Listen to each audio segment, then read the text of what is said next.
Good morning and good afternoon, everyone. I'm Ginger Pryor. Next slide, please. Diane and I are really happy to be here with everyone today virtually. And I wanted to start out to kind of set the tone with a quote. And we live in a world in which we need to share responsibility. It's easy to say it's not my child, not my community, not my world, not my problem. Then there are those that see the need and respond. And I consider those people my heroes. And that is the frame with which Diane and I wanted to kick off this conversation around safety, around the work that we're doing in LA, and our way forward around Invest LA, which is our strategic architecture, that these children are all our children. And I think nothing has brought that more clear than the COVID crisis that we're in now. And like many others that talked about today, without going into detail, because it's been so eloquently covered, when David first kicked it off in New York, our large city partner in crime in LA, no one could have ever told me that when I stepped into the chief deputy role just 5 months ago, that we would be managing and leading through a global pandemic. And that has really ensured that we involve everybody in our process in the way forward and how we've tried to reimagine the organization. Really quickly, some of the things that we have done under the architecture of safety science. When COVID hit Los Angeles, many of you know in Los Angeles County, we have over 10 million residents, and in LA County in the department, we have 9,000 staff. And those 9,000 staff were definitely at a place where there was a fear, psychological safety issues around PPE and all of those things, as it was noted by our other colleagues. The leadership team, our executive team, had to do a lot of advocacy for our staff with regard to that. We were relegated to third. There are 4 tiers in LA, and we had to advocate very hard, and we had to push to move our organization up to the second tier so that we could have the appropriate PPE for our staff so that they could go out and do the critical engagement that was necessary to work in partnership with families and work in partnership with the community to ensure that children are safe. During this moving into the 9th week of this COVID crisis, we have been meeting daily as an executive team at the top of the day, and at the end of the day, we also meet with what are called our regional administrators and our division chiefs to really help pave the way as we reimagine the organization through COVID. Some of the things that we had to do was create mitigating staffing plans. And we didn't just do that as an executive team. We took a pause and we stepped back and we made sure that our line staff and others were involved in designing this new way forward about how we were going to adapt and change during this pandemic. And a lot of that plan was infused by our line staff so that when they looked at the direction and they looked at the way forward in the organization as we managed this pandemic, that they saw themselves reflected in it. I think there's power when people see themselves reflected in the change in the organization because they own that. So we had to quickly move to telework. Over 80% of our staff telework in the organization. We've changed the way in which we do meaningful visitation with our children using different elements in our technology world, new virtual world, and how we do our work. I think there's a lot of trust that I think we didn't realize that we lacked a lot of trust in our staff. We felt that if staff weren't in a line of sight of us, then they weren't doing their jobs. But I think that one of the silver linings out of this COVID crisis is that we have realized that our staff are out there doing great, positive, strong, innovative work. And that moving into this virtual world has caused us to step back and look at the strengths of our staff and continue to think about, as we begin to re-enter into the workforce, that we will continue to maintain a virtually working organization. Next slide, please.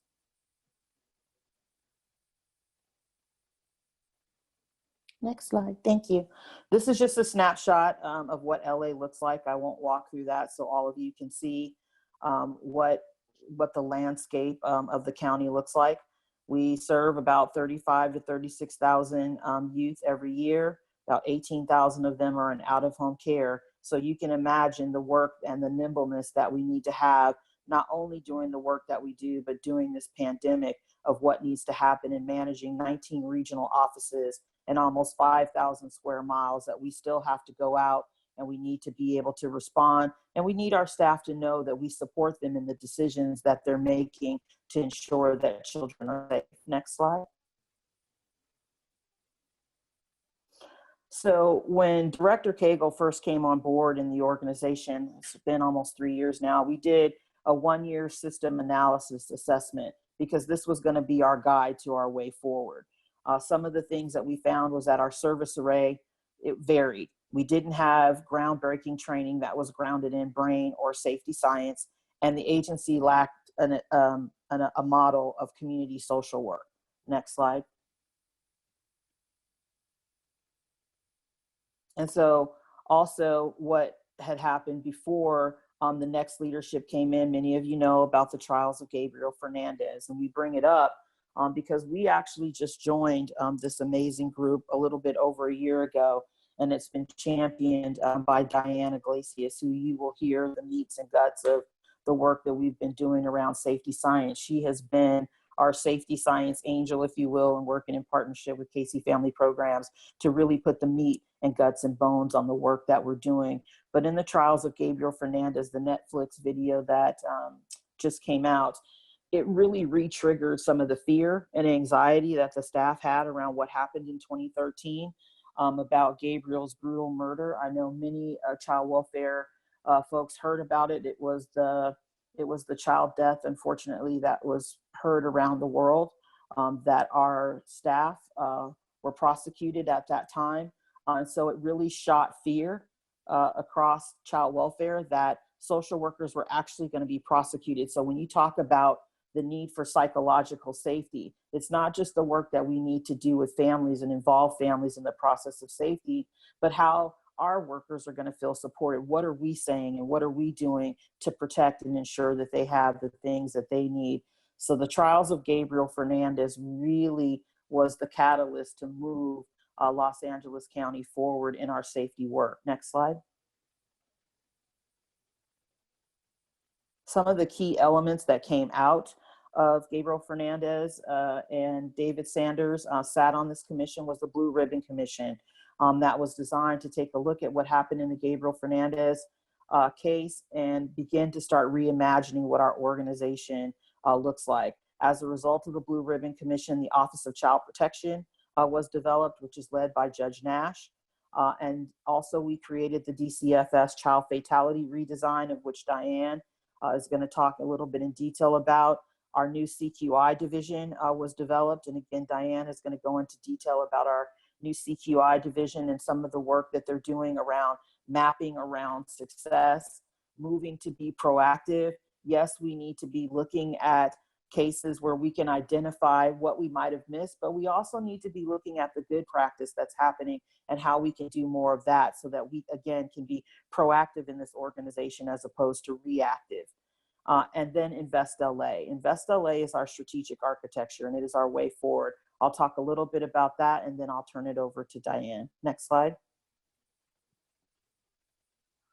So Invest LA is our reimagining of our child welfare system here in Los Angeles. This will be the way forward by which we will do everything in this organization. There are 3 levels of which we are focusing on in the organization: strengthening children, youth, and families, which really is our practice; workforce excellence, which really focuses on right people, right place, right time, right work to make sure that we are doing the things that we need to ensure that children are safe, healthy, and happy. And then community and cross-sector partnerships. I think it was said by one of our other colleagues that we can talk about what our role is around safety, but it is all of our responsibility to ensure the safety and permanency of the children and families that we serve. And the community plays a key role in that.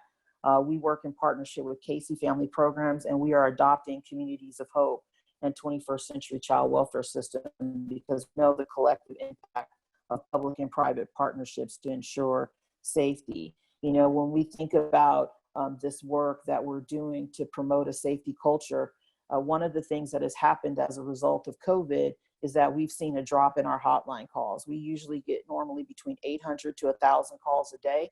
Our calls have dropped in half as a result of the COVID crisis. At one time, the lowest dip, our cases, we were getting 300 calls a day.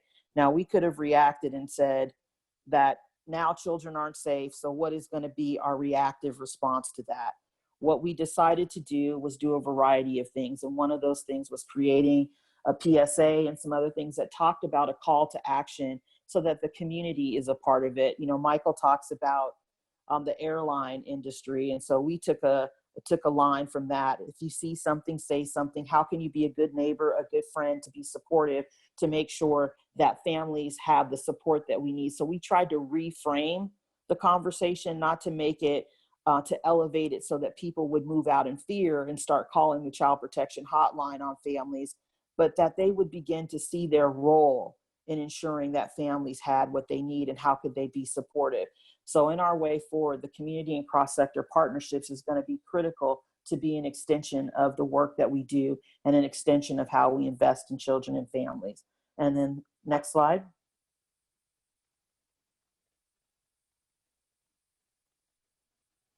And lastly, before I turn it over to Diane, in the architecture of Invest LA, again, which is the reimagining of our child welfare system and the way in which we do the work, it's girded into 5 foundational pillars: prevention and aftercare, brain science, a shared core practice model, safety culture, and a culture of equity. There will not be anything that we do in this organization that will not be girded in those foundational pillars, especially when we begin to look at everything that we do through the lens of a safety culture. And it was called out, I believe, by Jill, this culture of equity. We recognize that there is bias in the decisions that we make. We have significant challenges with racial inequity across this country and in LA County. Some folks think you're on the West Coast and you're in LA.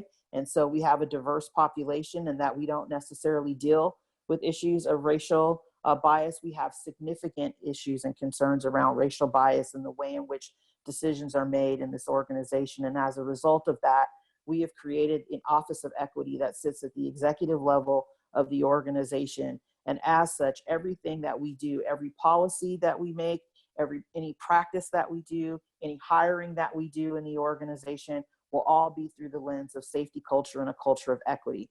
And the last thing I'll say as I turn it over to Diane, as we look at this work and as we evolve Invest LA, it makes this movement even more critical. I think COVID, some people had asked the question, well, Ginger, are you guys going to stop Invest LA because of the because of the pandemic? Absolutely not. We need to invest in children and families more than ever now because of what we've seen as a result of the pandemic. We need to be about prevention, intervention, and ultimately restoration of families. And we will do that through the lens of these pillars, moving out first with safety culture and a culture of equity. And with that, I'm going to turn it over to Diane.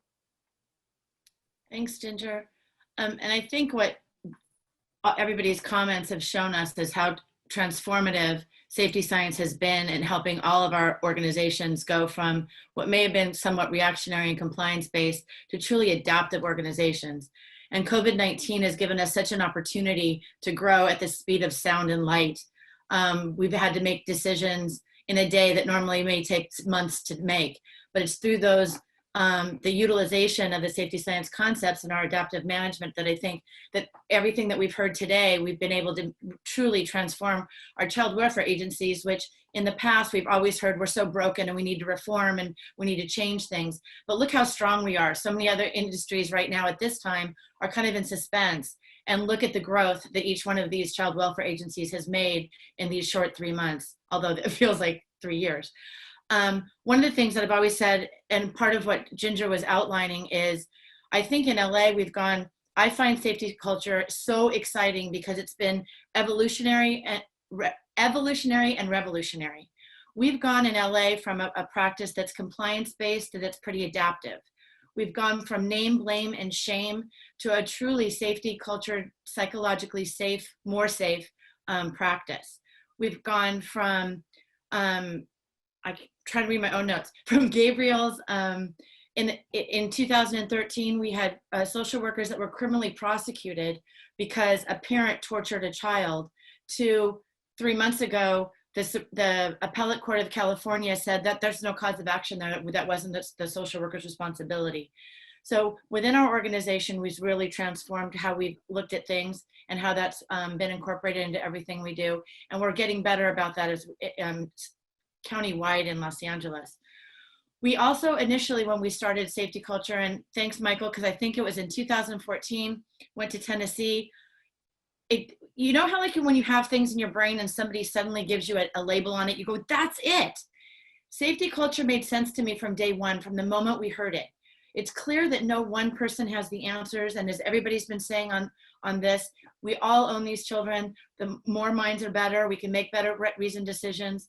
And so what became really clear was, instead of blaming and firing one social worker and looking back at a bad outcome, if we can look at bad outcomes and see what lessons we can learn with that, which we've done through child fatality reviews, but we're also moving towards a continuous quality review system where we're looking at real-time cases and looking at what we're doing. Instead of looking at just what the individuals have done, we're looking at what pressures the system puts on those and how to support good decision-making. One of the things I think that we've been really good at doing is, back in the day when there was a child fatality, we would have policies. One of the most ridiculous policies that we had in Los Angeles was a voluntary family maintenance policy, that every time a child died that was in a voluntary family maintenance, we'd add a new criteria. You can't have a voluntary family maintenance plan if the child was 57 months or younger and mom was using meth. Well, what if the kid was 58, mom was using heroin? That was okay, but because a child died, we would make all of our policies that way. So going forward, what we've done is really assessed our policy making, our practice, our trainings, and our case reviews in terms of how do we create the time, the tools, the training, and the technology to help support the workers do the best that they can, and how do we support them in their good decision making. We started out just doing an internal review. When we were doing our child fatality reviews, they were very scary. Very often our child fatality reviews went from that unit to our internal affairs unit. And if you were ever touched this case 15 years ago, you could have gotten dinged for not complying with putting in contacts in 3 days as our policy requires, but doing them instead of 5 days. Well, why did it take 5 days? We didn't look at that. But the reason it took 5 days is because there's 187 tasks to close a referral. So as we've grown in safety science and as we've evolved, we have a new risk manager who's come and who has really incorporated psychological safety. She and her crew are now able to go out into the regions, and as others were speaking about, talk to frontline workers, ask questions about what was the basis of the decision? What were the pressures that you were feeling? What did the system do? What can the system do to help you? And as again, somebody else was saying earlier, they're begging for these analyses now. They're participating in these freely and safely. And we're able to identify what we're doing both on an individual case practice issue basis and as an organization. And what is our responsibility in order to facilitate a better practice? Going forward, we've built a CQI unit that they're all learning and involved in the safety culture and safety science education. So as we're going forward and looking at our case practices going forward in real time and in planning, we're using these concepts as well. So I know I'm talking fast, but all of this is so exciting, and truly what I've been able to see, the examples that I've seen that we've used in COVID-19 and how safety culture is so enculturated now in our thinking. Really early on, we in California have the ability to make our initial response on an investigation 10 days out. But LA decided years ago, but we want to do it more quickly. Well, we want to have a 5-day response time. Well, what we realized is our workers, as everyone was saying, they need to feel safe with their physical safety and with their psychological safety. So very immediately, we said, let's push out that response time and give our workers the opportunity to not only pre-screen the families and ask them screening questions to, is this a safe home to go into, but also time to provide them with the PPE that they need, to provide them with the technology that they need, to look at those workers who may be dealing with vulnerable populations at home with aged parents or small children for whom they don't have daycare, and really work around their issues and making sure that they feel safe and supported in going out and doing the hardest work. In addition, and Michael, you'll be proud, you'd call them huddles, we call them meetings, but we started out having 2 huddles a day with senior exec in the morning at the end of the day, really quickly adapting to the ever-changing, ever scary needs of the workforce.